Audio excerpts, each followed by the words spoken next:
Fala galerinha geek, tudo bem com vocês? Leslie aqui no canal Todas Geek. Estou aqui muito feliz para falar da adaptação do livro A Escola do Bem e do Mal. Lembrando que deste livro aqui são 5, do autor que se chama Soman. Ele é best-seller do New York Times.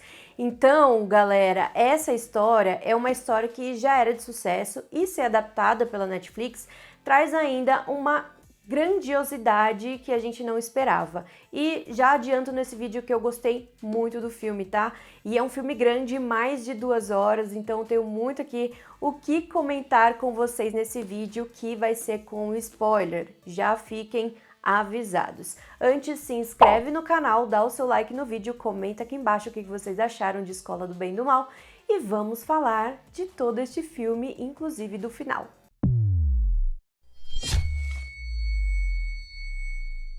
Primeiramente, do que se trata esta história? Bom, a Escola do Bem e do Mal vai contar especificamente sobre 2 melhores amigas, que é a Sophie e a Agatha. E elas moram em um povoado bem diferente, né? Não estamos falando dos dias atuais, mas todo mundo julga as meninas pela aparência.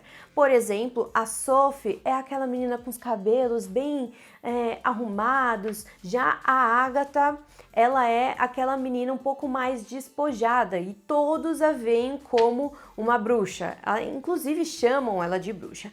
Até que as duas entram em uma loja de livros e tal, e a vendedora apresenta o logo do quê? Da Escola do Bem e do Mal. E ela conta a história de que a cada 4 anos, na 11ª noite do 11º mês, 2 pessoas são levadas para a Escola do Bem e do Mal. E aí vai decidir onde cada um fica, se é na Escola do Bem ou se é na Escola do Mal. Porque eu acho que este filme tem a pegada de Descendentes. Obviamente, é porque, não apenas pela estética, mas temos personagens que são filhos de quem? De grandes famosos, filhos do Rei Arthur, filhos da Cinderela, filhos do Aladdin. Então nós temos outras gerações aqui em Escola do Bem e do Mal. E essas meninas caem em escolas que elas se consideram que não são dessas escolas. Por exemplo, a Sophie, que seria a princesinha, vai para a Escola do Mal. A Agatha, ou apelidada de Ag, vai para a Escola do Bem.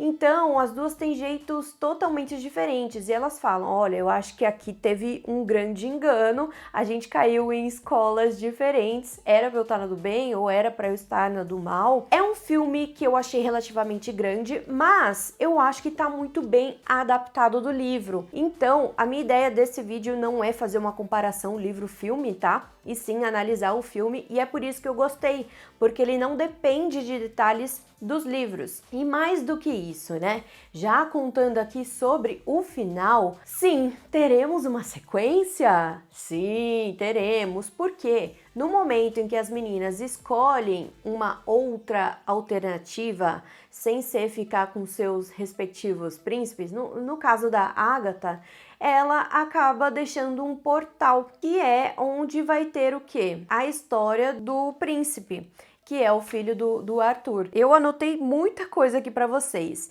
E é interessante como a história te leva para um plot interessante. Diga-se de passagem, estamos fazendo uma adaptação. As coisas não são mais contadas, as coisas são mostradas. Eu já expliquei muito bem isso sobre a adaptação. Eu sempre fui aquela pessoa que defende muito a adaptação e mudanças, porque existe, né, uma especificidade dentro de cada mídia. Então, se você tem um livro, você vai ter a descrição aqui da Sophie, da Agatha. E também, quando a gente vê no filme, a gente não precisa ficar descrevendo, simplesmente coloca elas ali em tela e em 1 segundo você já sabe de quem as pessoas estão falando. Outra coisa importante, como estamos falando de personagens de contos de fadas, existe um ponto muito específico e muito importante para se terem uma história de contos de fadas, que é a narração. E nós temos uma narradora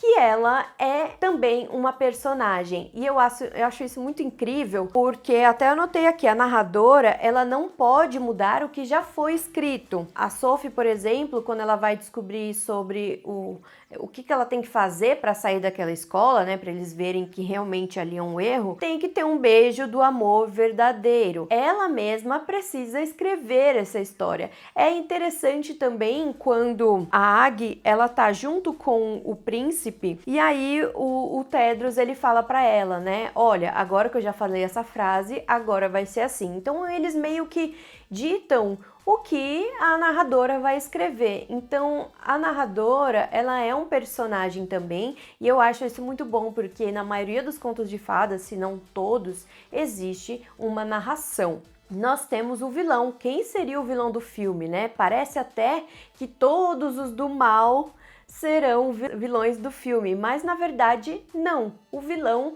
tá ali logo no começo do filme, quando nós temos a luta entre os irmãos gêmeos, e na verdade quem ficou não é o irmão bom e sensato, né? Ficou o irmão ruim, que ele estava em busca do verdadeiro amor, que seria no caso, ou que ele pensava que seria, pensava que fosse a Sophie, e na verdade não. Eu tenho muito o que enaltecer em relação às duas protagonistas. Gostei muito das duas. Eu gostei muito delas mudando ali, principalmente a Sophie, quando ela tem uma transformação, então dali ela passa por uma bruxa mais velha, depois ela volta e depois vai com o cabelo curtinho, meio Sabrininha, sabe? Gosto muito. As referências de colocar, por exemplo, no quarto do mal, o quarto 666, isso é muito, muito, muito bom. É legal como eles tratam essas novas pessoas, né? Esses novos leitores, que eles que vão acabar ditando o que a narradora vai acabar escrevendo. É muito legal. A estética do filme é ótima. Eu gosto muito da trilha sonora, e eles colocaram uma mescla de trilha sonora de música clássica ou música com, na verdade, instrumentais, né, as chamadas soundtracks, mas também colocaram músicas contemporâneas. Por exemplo, na batalha lá, final batalha, não sei se nem se eu posso dizer isso, mas quando eles estão lutando, tem uma versão de Toxic de Britney Spears que eu acho genial e combina super, porque entra uma ambientação muito boa orquestrada, né? Então aquela versão com violinos, cordas, remete muito ao tempo em que elas estão e ao mesmo tempo traz algo bem contemporâneo. Colocar também música de Olivia Rogério, gente. Olha, referências aí à Disney. O autor de A Escola do Bem e do Mal, ele é muito fã de Disney. Inclusive, ele fala que ele sempre foi muito fã de contos de fadas e sempre assistiu muito a Disney. Ele fez mestrado em Harvard, então ele é um cara que gosta muito, e me espelho muito nesse autor, porque eu amo contos de fadas. Aliás, a minha pesquisa foi de adaptação de contos de fadas no cinema, então tudo que é puxado para contos de fadas, histórias bem antigas, de crianças, infantis, eu já sou propensa a gostar muito, e gosto muito também dos livros de Escola do Bem e do Mal, e espero uma boa sequência. Sobre o final e tudo que aconteceu, obviamente nós teremos uma adaptação do segundo livro. Se a gente for pensar na quantidade de livros, eu aí chuto, se fizerem desse mesmo modo, que vai ter aí pelo menos mais uns 3 filmes.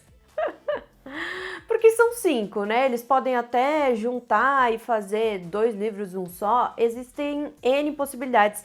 Mas o livro meio que acabou praticamente como o filme. Então, eu espero que vocês tenham gostado desse vídeo. Comenta aqui embaixo, vamos falar de A Escola do Bem e do Mal. Dá o seu like no vídeo, se inscreve no canal. Lembrando, o vídeo aqui de segunda a sexta. Espero vocês no próximo vídeo. Um beijo.